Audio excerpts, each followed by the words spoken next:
BFM Business, BFM Crypto, le club. Amaury de Tonquédec.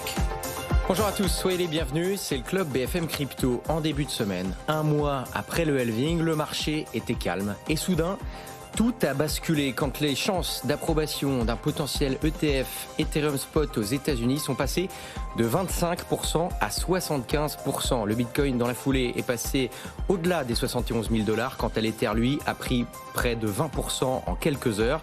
Il est actuellement sur la semaine à plus 32% aux portes des 4 000 $. Dans quelques heures, il est probable donc qu'un ou plusieurs ETF Ethereum Spot soient approuvés aux États-Unis, ce qui mettrait fin à un climat anti-crypto particulièrement intense aux États-Unis, notamment depuis la chute de FTX en novembre 2022. Mais on va le voir, cela irait potentiellement bien au-delà. Assistons-nous à un revirement politique historique aux États-Unis?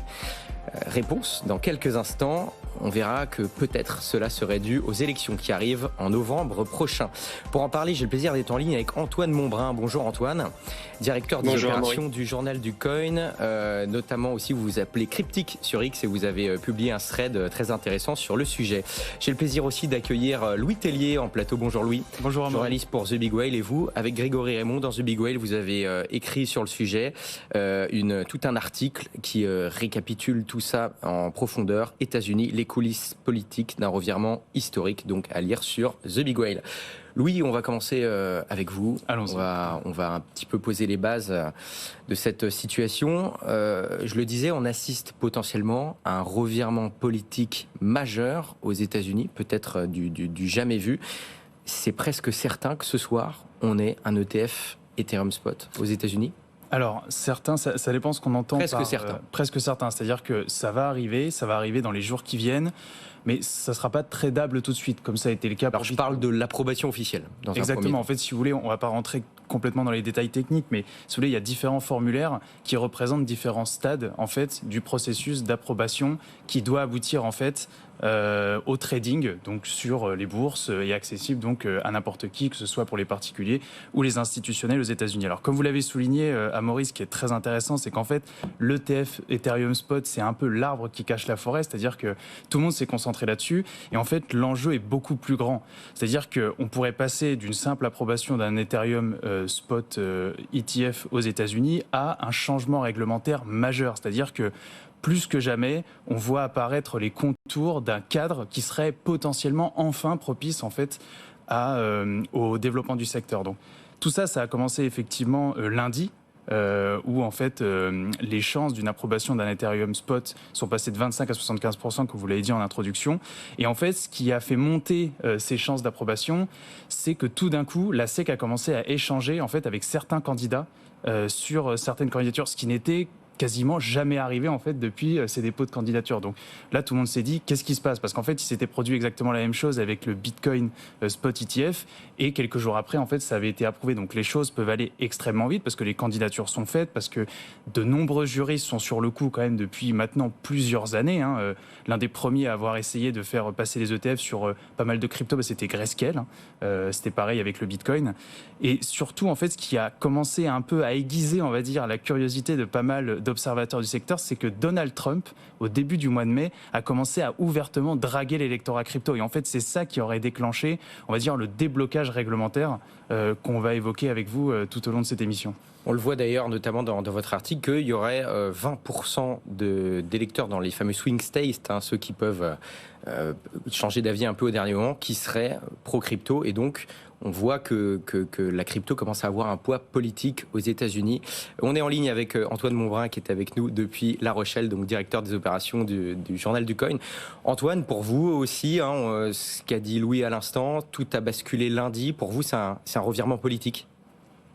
Oui, tout à fait. Ce qu'a dit Louis est très juste, c'est-à-dire qu'on est dans une situation en fait qui a évolué très récemment. C'est très rapide, très soudain.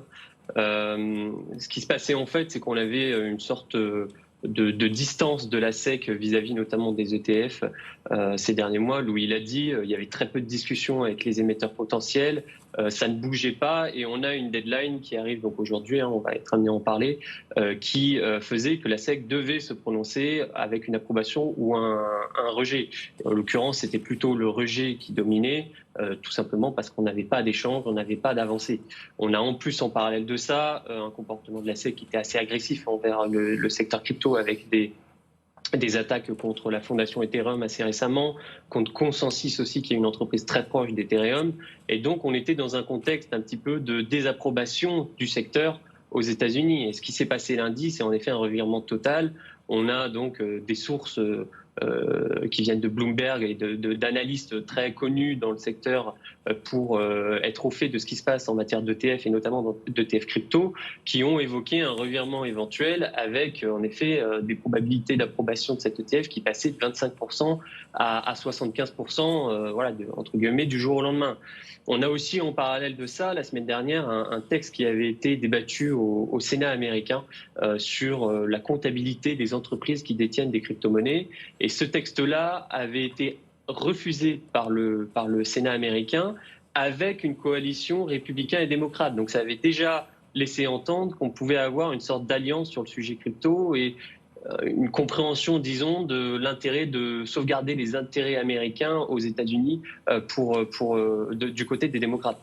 Donc tout ça s'est passé très très vite et en effet on voit ces derniers jours avec le vote d'un texte qui s'appelle Fit 21 hier soir qu'on a potentiellement un cadre qui est en train de se mettre en place et donc une semaine totalement décisive en fait.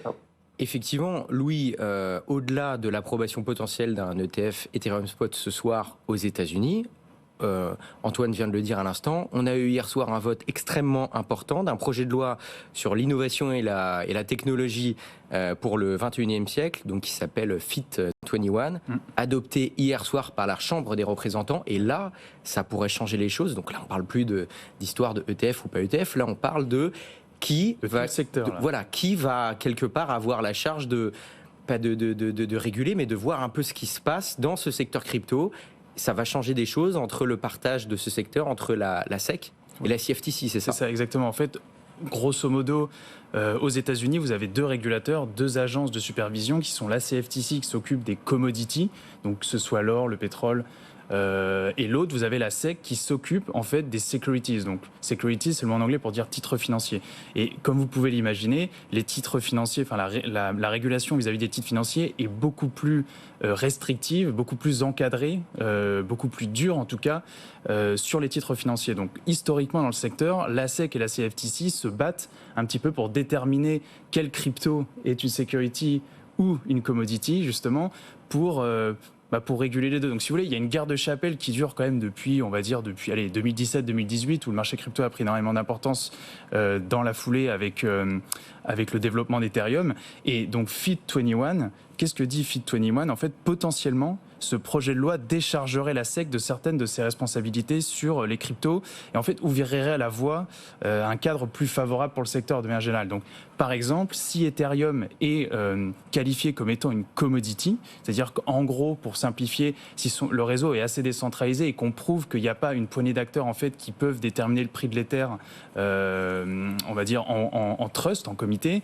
dans ce cas-là, ce sera la CFTC qui aura la charge. Et alors, qu'est-ce que ça induit ? Ça induit que si Ether est une commodity, en fait, Ether pourra continuer à être listé par les plateformes d'échange notamment, parce que c'était ça la grosse question.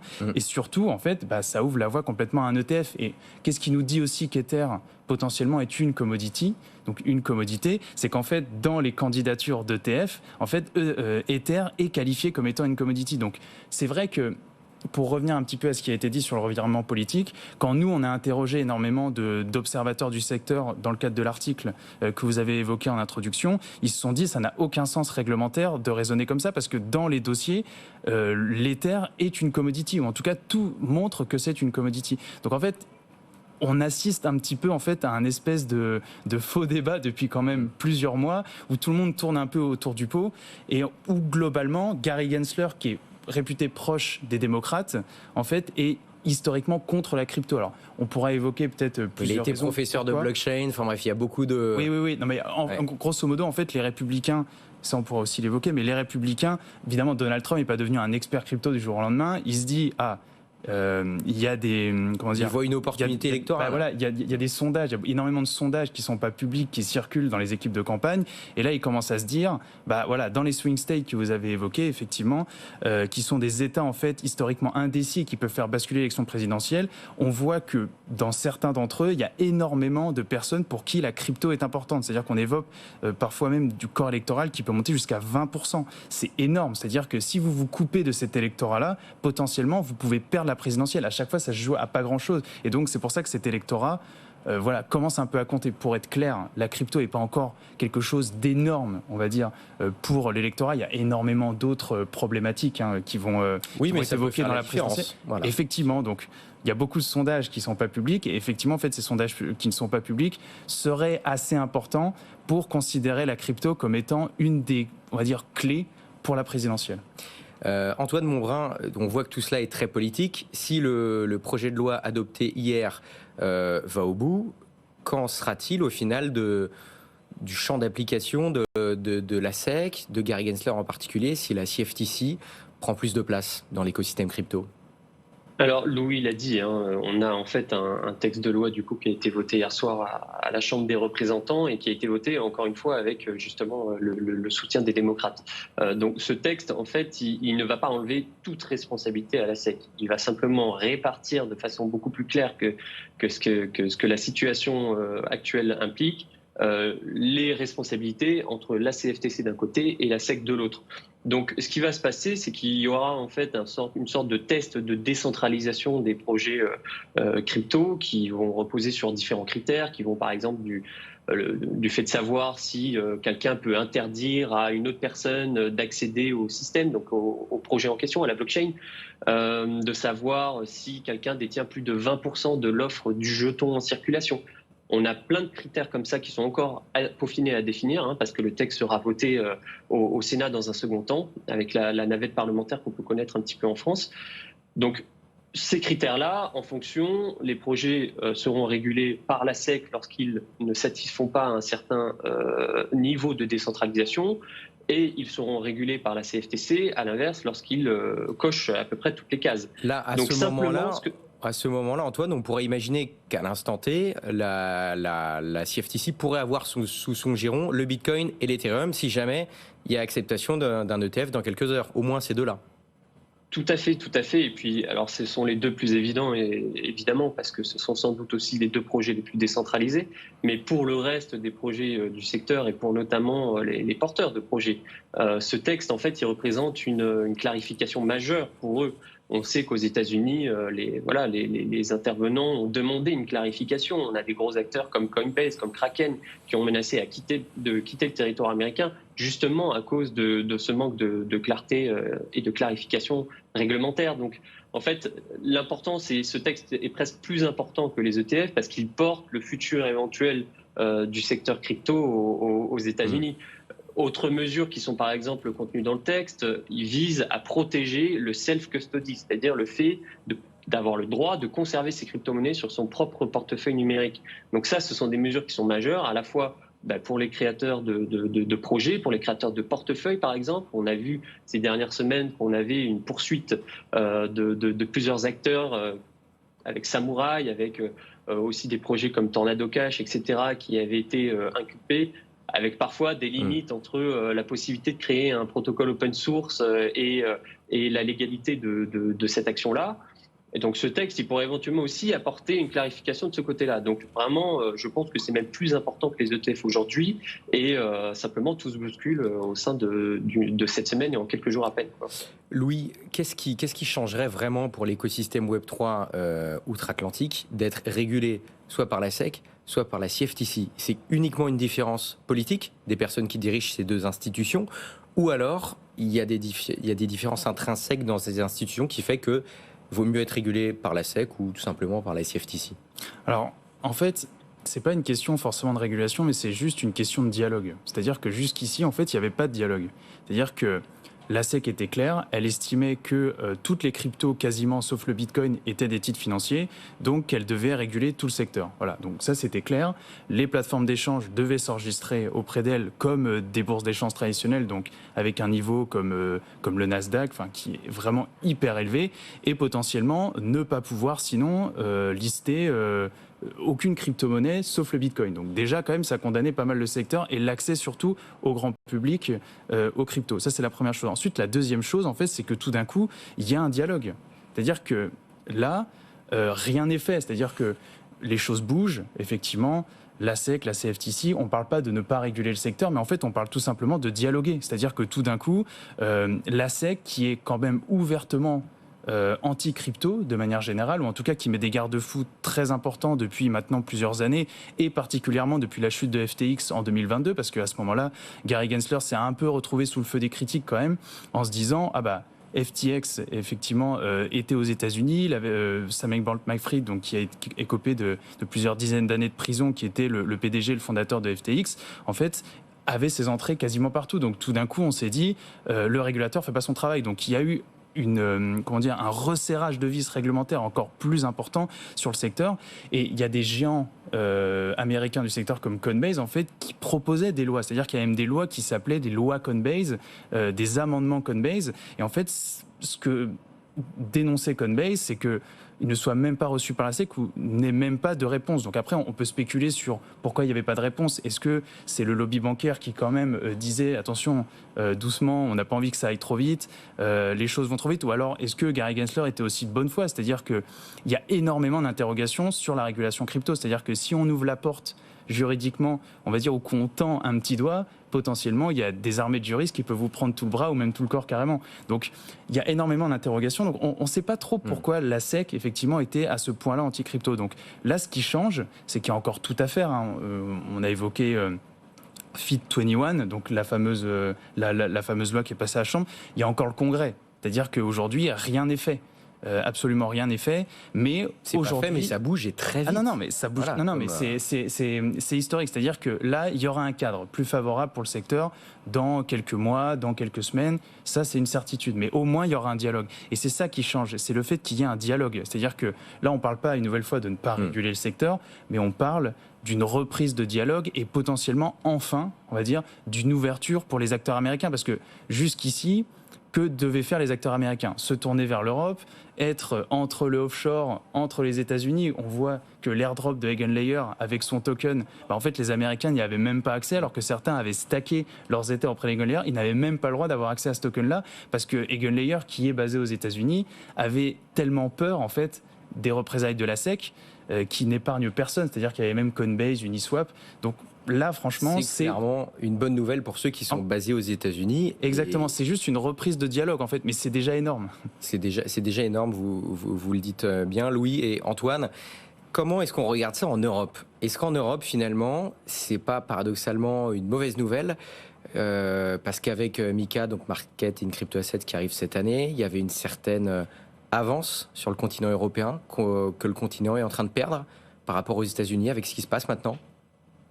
Alors, perdre, je ne sais pas, parce que on l'a dit, ça va prendre du temps. Là, le texte a été validé, entre guillemets, dans la Chambre des représentants. Il y a encore le Sénat, des modifications qui vont être faites. Le Sénat va aussi changer en 2025 suite à l'élection américaine. Donc, on ne sait pas exactement qui seront majoritaires, etc. Donc, le texte n'est pas du tout encore passé, pas validé. Il y a plein de choses encore à voir. Donc, avant qu'on ait vraiment l'application concrète de ces mesures-là aux États-Unis, on a un peu de temps devant nous. En revanche, il est certain que les États-Unis se repositionneraient d'un point de vue réglementaire et que beaucoup d'acteurs verraient ça d'un très bon œil, c'est certain. On sait aussi en Europe qu'on a par exemple la mise en application de MiCA qui arrive très prochainement, des flous juridiques encore sur certaines questions comme les stablecoins qui risquent de poser de gros problèmes. Donc, en effet, l'Europe va devoir s'adapter, réagir et faire avec le fait que le plus gros marché financier au monde, les États-Unis, commence à comprendre l'importance du secteur crypto. On apprend aussi aujourd'hui, Antoine, que le régulateur, donc là on retourne en Asie, du côté de Hong Kong, est en discussion pour autoriser le stacking sur les émetteurs des ETF Ethereum Spot.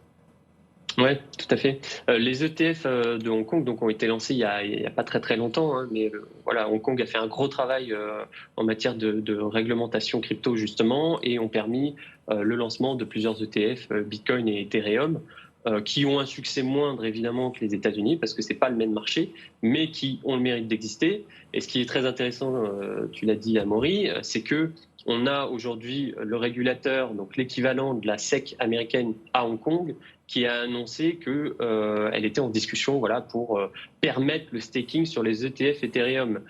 C'est important parce que c'est un point qui a été beaucoup discuté aux États-Unis avec les ETF Ethereum qui vont peut-être être approuvés ce soir. Et la décision a été prise d'exclure la possibilité de staker le sous-jacent, donc les Ethers, et d'offrir du rendement en parallèle de ces ETF à ceux qui auraient investi dans ces produits financiers. Donc, est-ce que Hong Kong se positionne de façon plus ouverte que les États-Unis, tout simplement pour garder son avance sur les États-Unis?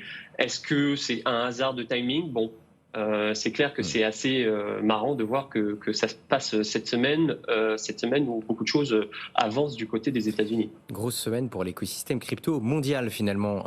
Louis, une réaction peut-être? Oui, parce que effectivement, on parle du stacking sur les ETF à Hong Kong, mais hier, il y a eu aussi l'approbation, en tout cas le feu vert décisif pour les premiers ETP, donc l'équivalent, on va dire, des ETF sur Bitcoin ou sur Ethereum à la Bourse de Londres. Donc là, on voit que petit à petit, en fait, partout, il y a des produits de standards institutionnels en fait qui se mettent en place et qui se mettent à être tradables en fait par des institutionnels un peu partout dans le monde. Donc ça c'est pareil, ça montre en fait qu'aujourd'hui la crypto, le secteur crypto en fait est de plus en plus regardé et surtout se dote de produits, de standards institutionnels pour pouvoir continuer à se développer. Et ça c'est très important. Bon, et en cas d'approbation d'un ETF Ethereum Spot ce soir, on ouvre clairement la porte à plein d'autres cryptos, Louis, finalement. Alors, plein d'autres cryptos, je sais pas. Il y en a plus de 20 000 qui existent. Alors, il n'y aura pas les 20 000, mais je veux dire, en proof of stake, en tout cas, il y a quand même tout un tas de cryptos.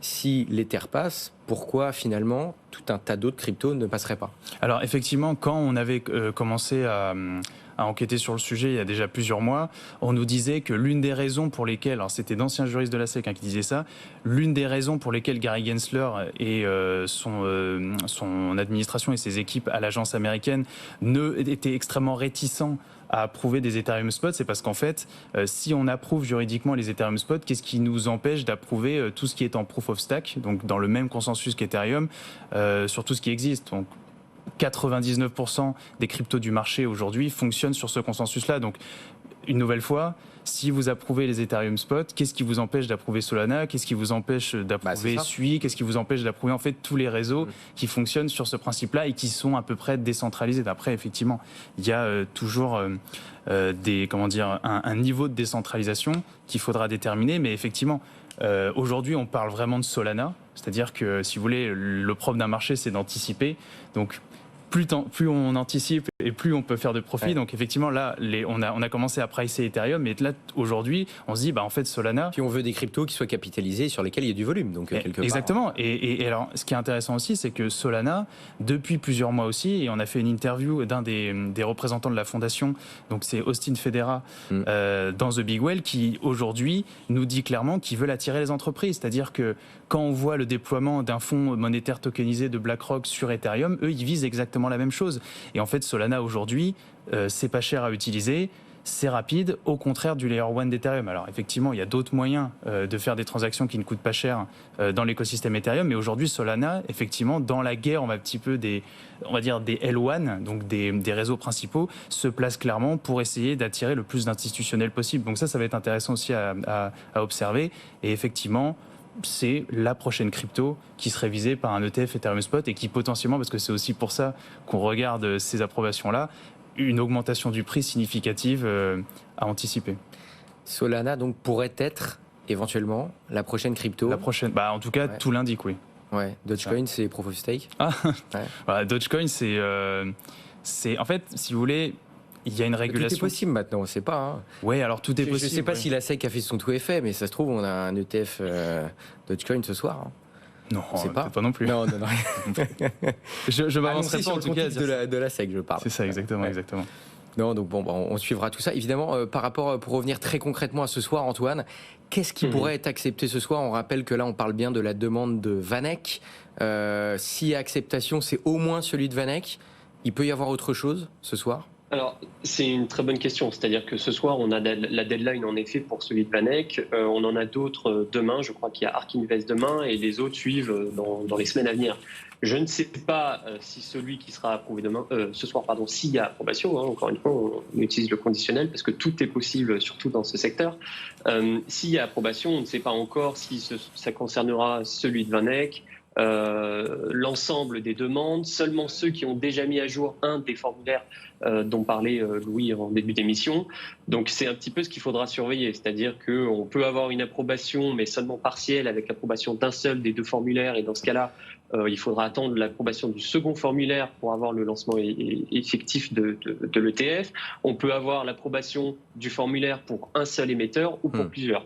Donc c'est un petit peu le doute. Je complète juste ce que disait Louis sur les futurs ETF. Il nous reste quelques secondes rapidement, Antoine, allez-y. Très rapidement, je pense que ça peut mettre un petit peu plus de temps pour les autres crypto-monnaies, tout simplement parce que ce qu'on a vu sur Bitcoin et Ethereum, c'est qu'on avait des ETF futurs qui ont été approuvés en amont des ETF spot. Et ce process-là, je pense, se répétera pour les prochaines crypto-monnaies et ça demandera du coup un process de peut-être plusieurs mois, plusieurs années. Merci beaucoup Antoine Monbrun, directeur des opérations du Journal du Coin, d'avoir été avec nous. Je rappelle, on peut retrouver votre thread sur X sous le nom de Esprit Cryptique. Merci beaucoup Louis Tellier d'avoir été avec nous, journaliste pour The Big Whale. Vous avez écrit avec Grégory Raymond, voilà, tout un article sur ces ETF et tous ces bouleversements réglementaires. Et beaucoup de choses à venir aussi pour suivre le sujet. Et beaucoup de choses à venir, effectivement. Chez nous, demain, Guillaume Sommerer, les pros des cryptos à 15h, parleront évidemment de cette approbation ou non qui aura lieu ce soir. Merci d'avoir été avec nous. Rendez-vous demain 15h. BFM Business, BFM Crypto, le club.